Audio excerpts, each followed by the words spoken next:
and welcome to Newswire. I'm Ayza Omar. A historical meeting took place between the leaders of Pakistan and the United States on Monday, July 22nd. The Prime Minister of Pakistan, Imran Khan, and President of the United States, Donald Trump, met for the first time for a one-on-one meeting in Washington, D.C. since both assumed office. But nothing caused as much uproar as President Trump's comment on Kashmir. Here's what he said. I was with Prime Minister Modi 2 weeks ago, and we talked about this subject. And he actually said, would you like to be a mediator or arbitrator? I said, where? He said, Kashmir, because this has been going on for many, many years. I was surprised at how long. It's been going on a long time. 70 years. I think they'd like to see it resolved, and I think you'd like to see it resolved. And if I can help, I would love to be a mediator. The U.S. President's statement almost indicates that there is a shift in a long-standing U.S. policy when it comes to the Kashmir issue, and that is essentially what it's been, that it must be solved bilaterally between India and Pakistan. Now, in response, Prime Minister Khan also said that he wished this could be resolved with America's help, and that if it was, 1 billion people would send him prayers. But India was quick to deny any such claims. In fact, Rahul Gandhi, a member of the Indian National Congress, he sent out a tweet demanding an explanation from Prime Minister Modi, saying that the External Affairs Ministry denying it was a very weak statement. There has been a lot of uproar in the houses of the upper and lower house of India's parliament. And so at the same time, a quick statement from the External Ministry's spokesperson came, Ravish Kumar, who said no such request has been made by Prime Minister Narendra Modi to the US President. It has been India's consistent position that all outstanding issues with Pakistan are going to be discussed bilaterally. Also, in the upper house today, India's External Affairs Minister S. Jaishankar had to face an enraged opposition demanding an answer during an upper house session. Let's take a listen. I would like to categorically assure the House that no such request has been made by the Prime Minister to the US. Okay, before we get into the details, let me introduce the guests who are joining us to comment on this. We have with us Ms. Anuradha Bhasin, the editor of Kashmir Times. She's joining us from Jammu. And we also have Mr. Ashraf Jehangir, a Qazi, former ambassador, right now in the Islamabad studios. And also Mr. Muzzamil Thakur, an analyst, joining us from London. I want to start with you, Ms. Anuradha, about this statement and how it's caused a bit of a stir from not just the upper house. The External Affairs Minister has also spoken in India. What do you make of the reaction that is coming from something as simple as that he would like to help?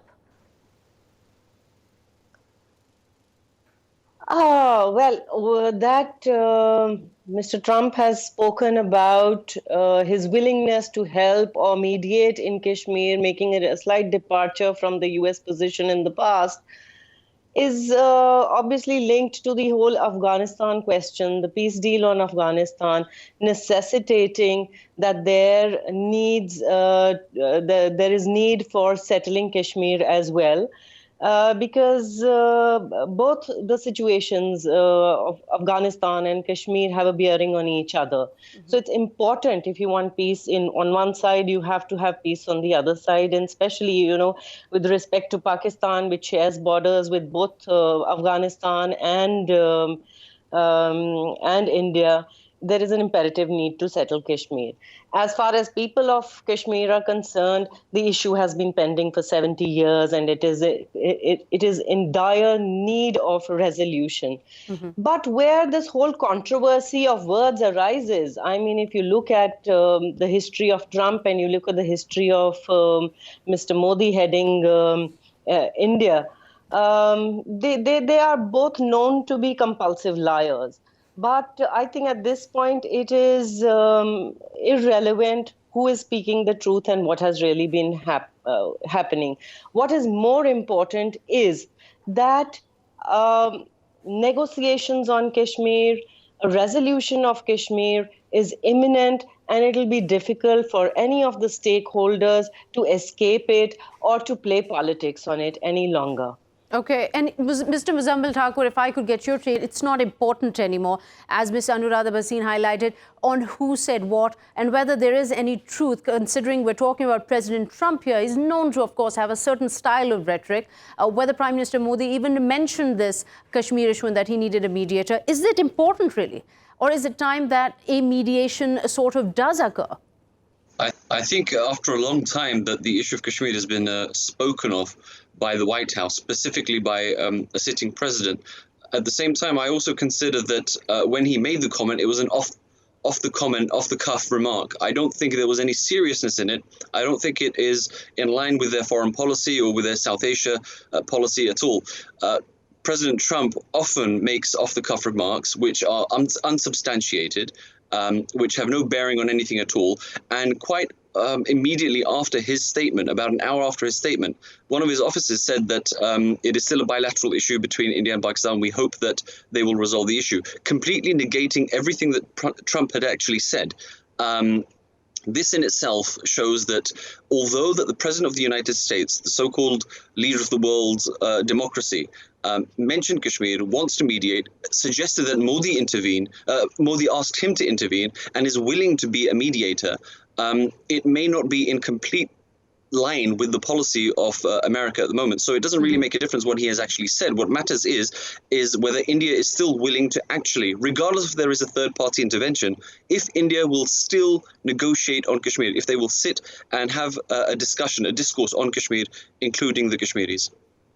Okay. And now bringing you into this conversation, Mr. Ashraf, what's your on this? I mean, it has definitely always been since 1972 and again in 1999, the Lahore Declaration, a bilateral issue that both parties have ratified, have agreed upon. But if these two nuclear armed states go to war on an issue like Kashmir, which is anything close to being resolved, that too is is beyond a bilateral cause. Then there's going to be human loss of an extent that won't justify it being held up for so long. Yes. Number one, the UN Security Council resolutions on Kashmir may not have delivered a settlement or are likely to deliver a settlement, but they are legal, they are still extant, they are still relevant. India has a particular position with regard to them, but Shimla reaffirms the United Nations Charter and actually takes note of the formal position of both sides. So it recognizes both sides, the Indian side or the Indian point of view on Kashmir as well as the Pakistan point of view. And it specifically states that it's without prejudice to the position of both sides. As far as Trump is concerned, yes, a lot is said about his unreliability, his being a pathological liar, etc. And of course, we need to take his statement, however satisfying for Pakistan public opinion, with more than a pinch of salt, because India has immediately responded and reiterated its traditional position. The only problem is, and I think Ms. Anuradha quite rightly sort of said, there is now a linkage between the situation in Afghanistan and the situation in Kashmir, and Trump needs very quick progress towards the settlement in Kashmir, in Afghanistan, if only because of the impending general elections in 2020. And he needs to show something, that he's able to get out with dignity and leave behind a stable situation. And he does believe Pakistan has a critical role to play in facilitating this. And that is why Pakistan has been in a position to sort of stress that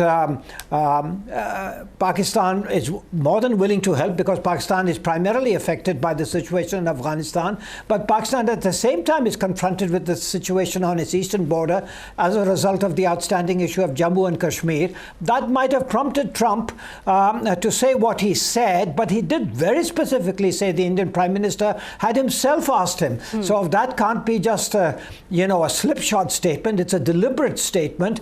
If it's a lie, it's a deliberate lie, and then I don't know what to make of it. But nonetheless, the fact of the matter is that in Kashmir, you have a situation which is politically beyond the control of India now. It won Mr. Modi won an overwhelming electoral victory for the second time in a row. Right, but Mr. Ashraf, sorry, I'm interrupting you here. Let me ask you this question. India in a very strange position as well. I mean, they have an ongoing spat over the purchase of S-400s. That is increasingly a sort of sensitive issue between the US and India. And here, when Prime Minister Modi's office comes out and says nothing happened like this, Prime Minister Modi never reached out and asked if you could be a mediator, it's essentially calling President Trump a liar. A position they're taking right now really puts them in the crosshairs of what is happening here in South Asia, doesn't it? Yes, but Trump doesn't care about people calling him whatever they call him. He seems to be a man of the moment. He says what comes to his mind. And of course, so Pakistan shouldn't get overjoyed because although he was very specific, the fact is that he's been immediately challenged by India. But then again, as Anuradha said, that there is a situation. He's very, very concerned to get out of Afghanistan, and there is a linkage between Afghanistan and Indian-held Kashmir. And within Indian-held Kashmir, although it is true, India can't be militarily challenged, but politically they're not able to find anybody in the valley willing to be a chief minister. The BJP did not get a single vote with a candidate or say single seat in the valley. Now this is a very first time, and he's resorting to threats under 370, 35A, and many people think changing the composition of the population, all of which could hold that thought, Mr. Ashraf. Sorry, I believe Ms. Anuradha, sorry about that. You're trying to add something here. I would say, in some ways, it seems like there is a possibility of US mediating or at least, facilitating some kind of a dialogue between India and Pakistan. The last time peace was on the table, it was at a time when US was intervening in Afghanistan again. So now when they want to pull out, I do see a connection there, definitely. And not much emphasis can be laid on Trump's words, but his style of diplomacy is also very different. The people he usually is trying to engage with, he first uses very provocative words and then enters into meaningful negotiations. Right. But having said that, I think the ideal position would have been not to have a third-party intervention, but to have India and Pakistan to begin the negotiations on their own as mature nations. And this I say because, any third-party intervention does not necessarily end up in peace.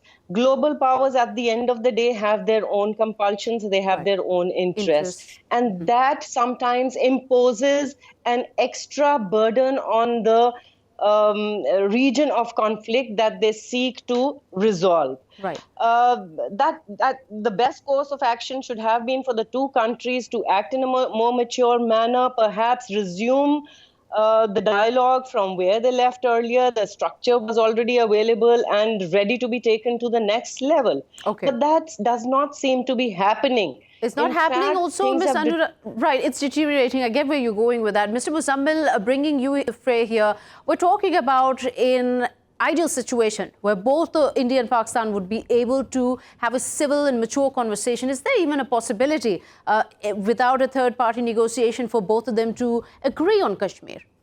At the moment, it doesn't seem that it's likely. We've seen in the last 70-odd years of how many negotiations, of how many bilateral discussions that they've had. We're talking again about the Lahore Declaration, the Shimla Agreement, but nothing has moved on since then. You have people in the world that are, I would say, qualified, but they have the necessary skills to be moderators or negotiators or bilateral or parties to the negotiation. We had at one point in time Desmond Tutu. We had in one point of time Nelson Mandela. I mean, such qualified people, such icons no longer exist. However, if President Trump is offering his services, we've seen, as somebody mentioned, that he's a little gun trigger happy. He used the stick first and then the carrot. We've seen how he's dealt with Kim Jong-un of North Korea. Right. So there is scope for third-party intervention. But at the same time, we've seen how he's dealt with Iran, and something that could have been resolved very peacefully is quickly spinning out of control, bringing the entire region at risk. I'm sorry, I'm going to quickly move. We're running out of time. Mr. Ashraf, just want to comment on this, on the sort of stance being taken here generally between India and Pakistan. It's a bilateral issue, but incidents like what happened in February, the suicide attack that killed 40 Indian troops in Indian-administrated Kashmir's Pulwama region, it prompted an entire tit-for-tat air attacks, and we were at the brink of war with India. And this kind of overshadowed any kind of progress made in Indian-occupied Kashmir, where 70,000 people or more, in fact, have died over the past 30 years. Then doesn't this call for a kind of an intervention that will have more of a stay than UN resolutions or UN intervention has in the past? Yes, you are right. There is an inherent difficulty in India-Pakistan talks. Now, as India has said, they don't want any third-party mediation, and that this is a bilateral issue. And then when Pakistan and India do meet, you know, India tends to say that, look, Kashmir is an internal situation. We would like you to stop your interference and even get out of what they call Pakistan-occupied Kashmir. Other than that, they don't enter into any discussion about how a settlement to the satisfaction of both sides, and particularly the Kashmiris themselves, could be arrived at. Only once did this really happen, and that happened during the back-channel talks of 2004, 2005. And then, of course, shortly afterwards, internal crises took place, and then Mumbai happened in 2008, and ever since there's never been any real substantive dialogue. So if we do have dialogue, again, and that's possible, Kashmir will still be a very difficult problem because India has its own fixed position that this is a part of India, including what Pakistan calls Azad Kashmir and the POK. So how do we get out of this? Now, here it is possible for Trump or other international leaders to play a role. Of course, Pakistan needs to be very wary of the word arbitration, because if you get a third party to talk about arbitration, they may well say, well, let's arbitrate and find in favor of the territorial status quo. Right. Pakistan regards the territorial status quo as the problem and not a solution. So it's really got to ultimately find a solution within the context of an improving India-Pakistan relationship where there is some trust.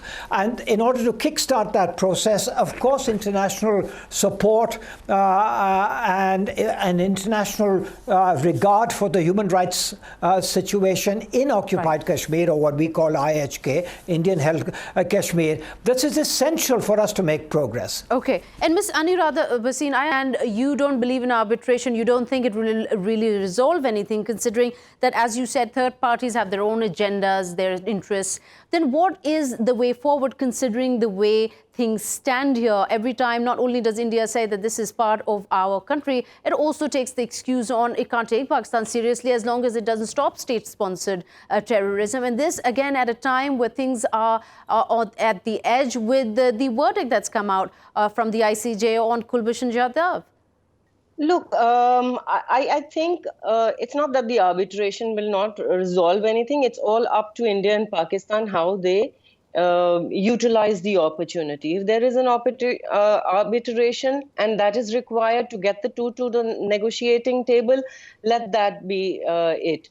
But the two sides need to move on and use it to their own advantage, to the advantage of the people of India and Pakistan, and more importantly, to the people of Kashmir on both sides of the borders. The problem today in Kashmir is it's not just that it is becoming intractable.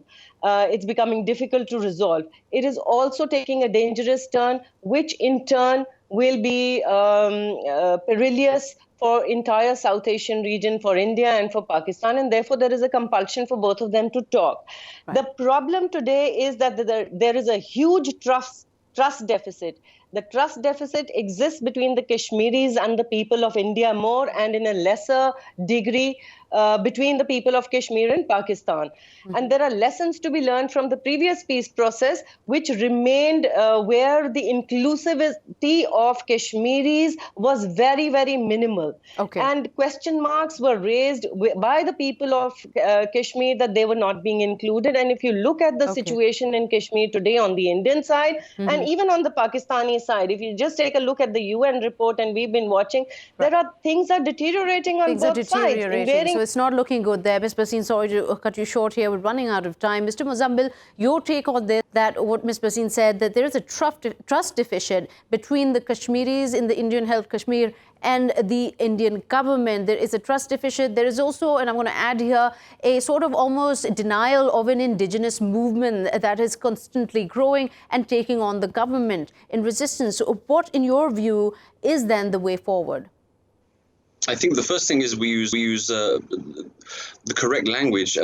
More often than not, what we say is territorial dispute, and we talk about bilateral and we talk about third-party intervention with complete disregard to that this is not a territorial dispute. There are people living on the ground, 10 million people, and there is an indigenous movement going on. If there is going to be third-party intervention, let's call it actually fourth party, because there are three parties already part of this negotiation. And India have never genuinely involved the people of Kashmir in those negotiations, although they may consider that this is, there's this joke going on that in the international world they say that, this is a bilateral issue. With Pakistan, they say this is an internal issue. And so ultimately, India in itself is not confused, but they have different policies with every nation or with every state that they're talking to. Ultimately, the bottom line is until the people of Kashmir are also included on that negotiating table, and it doesn't necessarily have to be with India. Even if POTUS, if the President of the United States, with Imran Khan, talks to the Hurriyat Conference, talks to the leadership of Kashmir, at least then it would be a three-way tie against India to put some kind of pressure on them to alleviate the issues of Kashmir. All right. Thank you so much, Muzzamil Thakur, joining us from London. A very interesting conversation on it will take the Kashmiris to be acknowledged also and to be brought to the negotiating table. And with that, we'll take a quick short break. Don't go away. We'll be right back. There is no military solution in Afghanistan. There is no military solution because, as Mr. President says, if you go all out military, there will be millions and millions of people who would die. So there is only one solution. And I feel, and I think we will discuss this, it's the closest we have been to a peace deal. And we hope that in the coming days, we will be able to urge the Taliban to speak to the Afghan government and come to a settlement, a political solution. I think Pakistan is going to do a lot. I really do. I think Pakistan is going to make a big difference. I think Pakistan will save millions of lives in Afghanistan because I really believe they have a power that other nations don't have with respect to Afghanistan. We've done what we were supposed to do. We've been there for 19 years. And we've acted as policemen, not soldiers. And again, if we wanted to be soldiers, it would be over in 10 days, 1 week to 10 days if we wanted to. But I have not chosen that. Why would we kill millions of people? It wouldn't be fair. In terms of humanity, it wouldn't be fair. So we're doing very well, and I think that Pakistan is going to be a big help.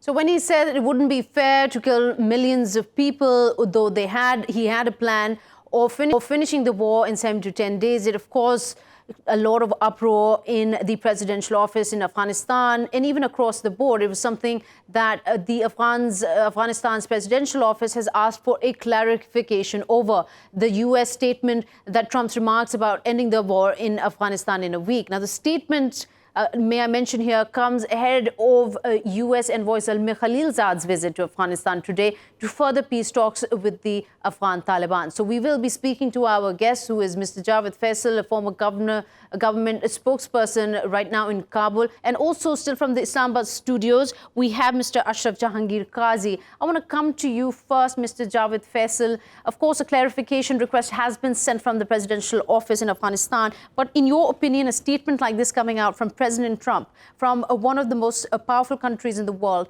how do you respond to that? I don't think statements as such is going to help the relations between Afghanistan and the U.S. and between the U.S. and the world, because this is not the first time U.S. allies are hearing such irresponsible remarks from a U.S. president. It, of course, raises questions and concerns on whether the U.S. allies should reevaluate its relationship with the U.S. because, things like that are not helping. In the same time, if we are looking for a solution for peace in Afghanistan, the tune that we heard is not going to be the solution or the way forward. So there has to be measured words spoken, there has to be measured actions taken, so we have the expected outcomes of it. Right now, that's not responsible, that is very irresponsible, that is disrespectful to the partnership, and that's disrespectful to the losses, the human losses that we had, that Afghans had, and that the U.S. had, and the world had in Afghanistan. Right, but Mr. Faisal, I understand, as you said earlier, that, and this is not unique to your observation, it's across the board, analysts and critics around the world have said this, that what comes out of President Trump's mouth, we all are kind of used to how sometimes those statements, as volatile as they are, should not be taken that seriously. But the statement comes ahead of the U.S. envoy Zalmay Khalilzad's visit to Afghanistan today and to further the peace process with the Afghan Taliban. So do you, in your opinion, honestly feel that when the presidential office asks for a clarification from the U.S. on what President Trump say, it has absolutely no side effects, or the statement President Trump gave? Well, like I said, it definitely is impacting the overall concept of friendship with the United States, the overall concept of relationship in ties with the United States. But as we know, and as you all know, Afghanistan and the U.S. are strategic friends. They have signed an agreement of strategic partnership, and we have signed an agreement of security partnership with the U.S., which means our relations are defined by those agreements we have inked several years ago, not by the irresponsible remarks coming out now and then and coming out about certain countries, not just one country or two countries or one ally or two allies, about certain other allies. But I think our foundation of relationship with the U.S. is strong. It's built on those facts, on those agreements we have signed, and we are moving forward in the light of that.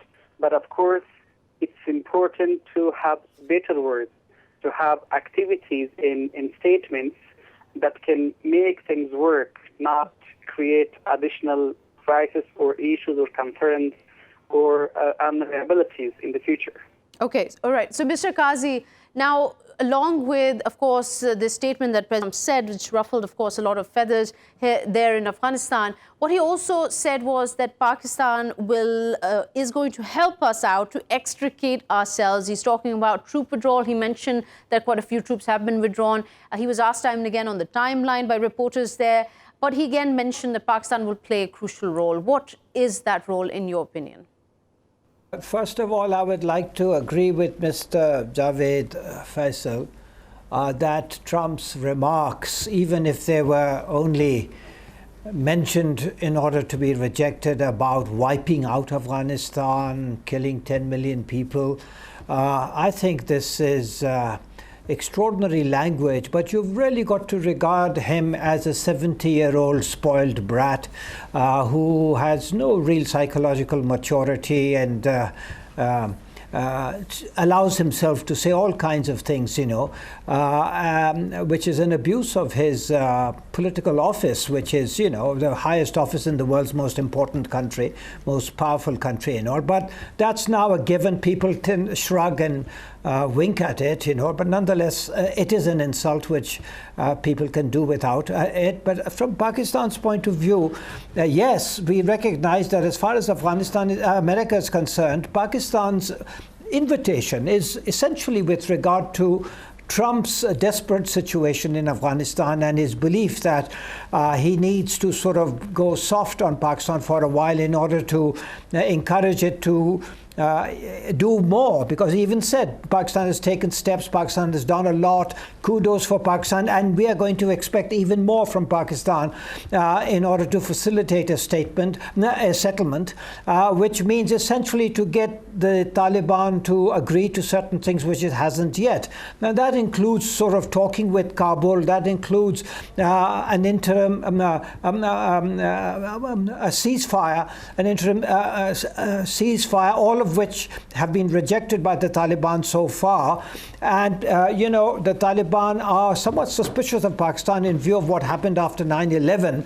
And they depend on Pakistan, they have depended on Pakistan, but they do not trust Pakistan so completely, and they will not risk division in their ranks between the leadership and the commanders in the field by going overboard. Secondly, with regard to the timetable for withdrawal, the Americans more or less are proposing some kind of a conditional timetable for withdrawal, whereas the Taliban are insisting on a chronological time frame, a specific time period within which they will. But so how will Pakistan manage to bridge these differences between Kabul and the Taliban? It's very difficult to envisage, because unfortunately Pakistan doesn't have ideal relations with either Kabul or with the Taliban. We might have some leverage with the Taliban, which we might not have with Kabul. But and if Pakistan doesn't deliver for Trump's elections requirements, which are going to take place in 2020, it's quite possible that that Trump will express his disappointment in a rather, distasteful manner towards Pakistan once again. All right. Thank you there. Mr. Ashraf Qazi joining us, Islamabad studios. Thank you for your time and insight on this. And also Mr. Javid Faisal for giving us your opinion. And with that, we're going to take a quick short break. We'll be right back.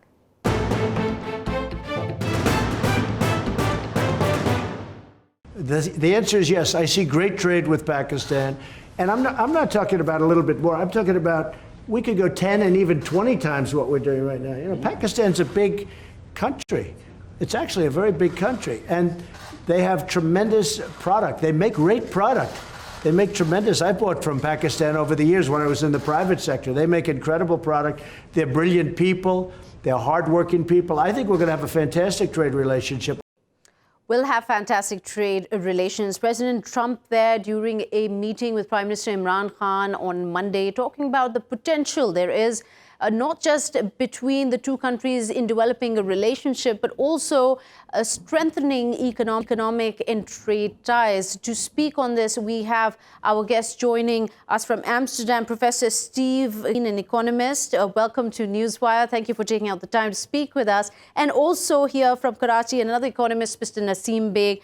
Thank you for joining Newswire here. I wanted to get to you straight on the issue here under discussion, Professor Steve, is that he talks about quadrupling almost. I mean, he seems to show, of course, a lot of encouragement towards working on trade ties, considering there are a lot of things hanging over both their heads, such as the coalition support funds and other hang-ups that the two have with each other. How do you interpret President Trump's statement on trade?